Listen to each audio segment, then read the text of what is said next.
그 홍범도 장군요 상당히 존경합니다. 그리고 제가 이제 이회영 그 평전 역사책까지 썼어요. 그만큼 이게 제가 이회영 그분들께 존경합니다. 그렇지만 이게 저는 육사에는 반대합니다. 제보고 이게 배치하라면요. 저는 대통령실에는 이승만 흉상, 그다음에 국회에는 해공 신익기 흉상, 그다음에 대법원에는 가인 김병로 흉상 이렇게 합니다. 모든 게 그 장소나 그게 맞아야 더 의미가 있는 거죠. 지금 이게 육사생은요, 제가 교육 목표를 봤더니 육사는 이제 그 자유민주주의를 수호하는 이런 게 군인들을 양성하는 기관이 교육 목표로 되어 있습니다. 자, 그러면 육사생들이 들어갈 때마다 흉상에 경애하고 그 닮으라는 거 아니에요. 그러면 이게 육사생도들이 나중에 공산주의자가 되라, 나중에 무정부주의자가 되라 이럴 수는 없잖아요. 그래서 저는 이회영 동상 아나키스트입니다. 그분이 독립운동가는 훌륭하지만 그분에게 그냥 독립기념관에 모시면 되는 거예요. 우리가 폄훼하는 게 아닙니다. 철거하자는 게 아니에요. 있어야 할 곳에 두자. 독립운동하신 분은 독립기념관에 두자. 그다음에 육사에는 뭐 장일 소령이라고 있더라고. 이분은 6.25 때 맨손으로 탱크에 뛰어들어 전사하신 분이에요. 이런 분들이 6.25 때 육사 출신이 돌아가신 분만 1,500명이 넘어요. 그중에 훌륭한 선배들 많잖아요.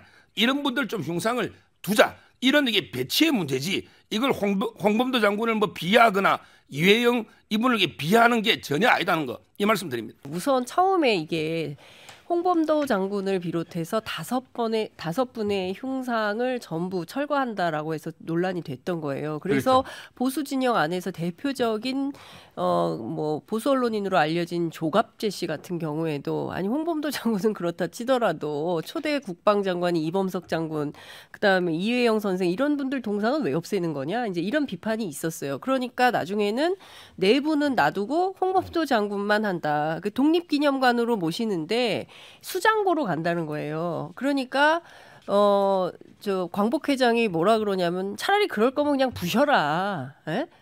그렇게 얘기를 하는 겁니다. 그러니까 점점 논쟁이 거칠고 과격해지는 거예요. 그러니까 무슨 얘기냐면 정부가 어떤 정책을 수립해서 진행을 할 때는 최대한 국민적 논란이 없도록 하는 게 정부의 역할입니다. 그런데 이 정부는 끊임없이 논란을 야기하고 있다는 게 문제고요. 당장 그러면 홍범도 하면 어떡할 거냐. 이거에 대해서도 국방부는 검토한다라고 해서 또 대변인 논란이 있었어요. 그리고 해군에서는 검토하지 않는다라고 또 얘기를 했어요.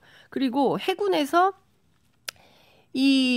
그 사관생도들을 대상으로 홍범도 종신을 엄청 강조해서 교육을 하고 있는데 그럼 앞으로 이건 또 어떻게 해야 되냐. 이게 상당히 큰 논란이 있는 겁니다. 그러니까 즉자적이고 즉흥적으로 연설하시는 거는 좋은데 그 연설이 정책에, 정부 방침에, 그리고 우리 대한민국의 역사에 상당히 큰 영향과 파장을 끼치고 있다. 이 점에 대해서 우려하는 것이고, 제가 한 가지 그 군 장성들한테 확인한 내용이 있습니다. 우리 국군이 자 그러면 대적관을 대통령이 강조하시는데 이 대적관에 대해서 어떻게 우리가 생각을 해야 되냐 그러니까 대한민국 군인은 현재의 위협인 북한을 대상으로 적극적으로 우리가 훈련도 하고 뭐 이렇게 하지만 항상 군이라는 것은 미래의 위협도 우리가 대비를 한다. 이 미래의 위협에는 자 독도로 영토 분쟁을 겪고 있는 일본, 중국, 러시아, 우리가 한미 동맹이지만 경우에 따라서 우리의 국익을 침해할 경우에는 언제든지 군은 나가서 싸울 태세와 준비를 하고 있다. 이게 우리 군이다.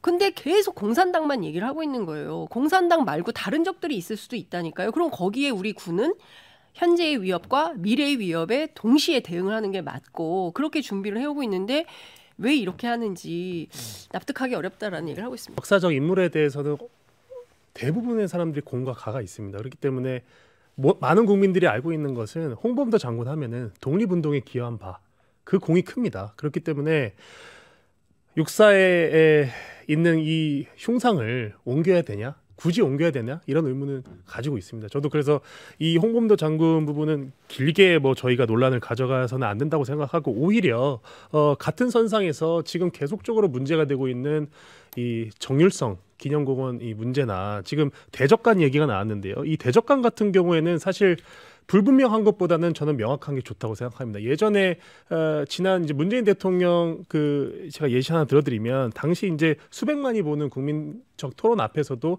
결국 북한이 주적이냐고 했을 때 대답을 못한 건 하나의 이슈로 끝나지 않고 결국 이게 앞으로 국가의 군 통수권자가 될 사람의 대적관으로 적절하냐 이런 논란을 불러일으켰거든요. 그렇기 때문에 이런 대적관에 있어서는 불분명한 것보다는 확실한 게 좋다. 그런 차원에서 대통령도 이념의 중요성을 자유라는 가치에 이제 빗대서 말씀하신 것이고요.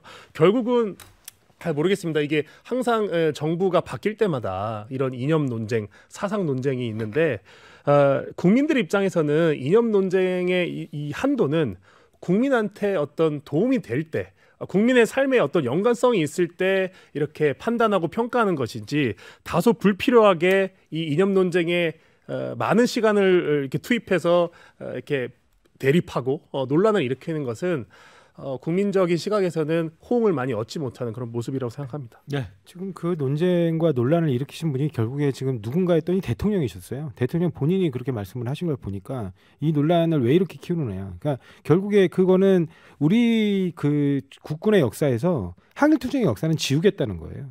그러니까 우리 국군의 역사는 6.25 전쟁부터 시작입니까? 그러면 6.25 전쟁 때 그렇게 갑자기 조직됐습니까? 그 이전에 그러면 그 조직되어 있는 군은 어디에서 출발한 것입니까? 예를 들어서 그러면 항일투쟁에서 이분이 뭐 공산당 가입 경력을 문제 삼는데 이분이 공산당 가입해가지고 공산당에서 간부로서 소련 공산당으로 우리를 위협했습니까? 당시에 소련은 미국하고 우방이었어요. 그래가지고 제국주의 독일, 일본, 이탈리아 이런 쪽하고 전쟁을 했던 국가입니다. 근데 그 미국과 우방이 그러면 적입니까? 그러니까 이런 그 정말 단순하게 아주 이분법적인 사고에서 뭐 하나 물에 담갔다 그러면 그쪽 역사는 다 지우고 싶으니까 거기를 갖다가 다 적대시하는 그런 태도 자체가 문제거든요. 아까 말씀하셨어요. 왜 홍범도 장군이 하필이면 육사냐? 독립군의 전통을 잇겠다고 육사가 선언했기 때문에 그분을 모신 거예요. 가장 유명한 독립군 영웅이시거든요. 그래서 모신 겁니다. 그래서 그 육사 생도들이 항상 볼 때 호국의 정신, 전 육사 생도들이 가장 마음에 품고 있어야 되는 게 대적관도 아닙니다. 그냥 호국의 정신이에요. 나라를 어떻게 하면 지킬 것인가. 나의 피와 생명을 던져서 어떻게 하면 그 나라 중에 가장 중요한 건 영의 영토 그리고 국민이겠죠. 그 국민을 지키는데 무엇보다 앞서 나가겠다. 그때 그 정신을 기리고 배워야 될 사람들 중에 왜 홍범도 장군은 빠져야 되는 겁니까? 저는 그걸 이해할 수가 없고요. 만약에 그런 논리대로라면 그러면 그 이른바 공산주의 전체 세력과 대적관을 갖는 게 가장 그렇게 중요하다고 하면 왜 이순신 장군님도 다 빼세요. 그냥 해군 사관학교에서 다 철거하셔야죠. 그래가지고 저 다른 데다 옮겨놓으시면 되겠네요. 네. 그리고 정일성 공원도 마찬가지입니다. 지금 그러면 우리가 과거의 그런 역사 때문에 그 베트남하고 교류 안 할 거예요? 중국하고 교류 안 할 겁니까? 중국은 우리나라 침략해온 나라예요. 베트남은 우리랑 교전했던 나라입니다. 그렇지만 교역을 하잖아요. 그 교역의 필요성에서 중국이 가장 한중 우호수교의 상징으로서 정일성을 내세웠기 때문에 정일성은 그런 방식에서 중국과의 교류 협력을 좀 강화하겠다는 의미로 그런 사업을 진행하는 것인데 그분을 무슨 육사에다 모신다는 거 아니잖아요. 그런데 그런 걸 가지고도 막 그렇게 이념 논쟁을 벌이면서 그 실용적 그 가치관에서 벗어나고 민생을 바라보는 가치관에서 벗어나 가지고 이념적으로 공격하는 것은 잘못이라고 생각합니다. 아니, 네. 이념 논쟁은 사실 민주당에서도 계속 하는 부분이에요. 그래서 뭐 이거를 침서봉대에서 이재명 대표가 뭐 독립 전쟁 연웅을 부관 참시했다든지 예전에 몇 달 전만 하더라도 그 민주당 대표 뒤에 이제 이순신 그 포스터 걸어놓고 후쿠시마 오염수 때 막 그거 사실 보기 되게 흉했거든요. 그 모습이. 그래서 저희 당에서 그 논평조차 안 했습니다. 막 이순신 장군을 뒤에 걸어놓고 후쿠시마 오염수 비판을 하고 있으니까 이게 어떻게 보면은 비슷한 수준이라는 거예요. 저도 그러니까 육사 내에서 그러니까 뭐 그 홍범도 장군에 대해서 공산당 가입 전력 이런 거 비판은 꾸준히 있어 왔습니다. 근데 그것 때문에 우리의 그래도 민족적인 영웅일 수 있는 분을 이렇게 불필요한 논란에 가져가는 건 저는 동의 안 하지만 지금 민주당이 그거 비판할 수준은 아니다. 비슷한 논쟁을 계속하고 있는 거예요. 비슷한 수준에서. 그래서 저는 그 부분도 한번 같이 생각해봤으면 좋겠습니다.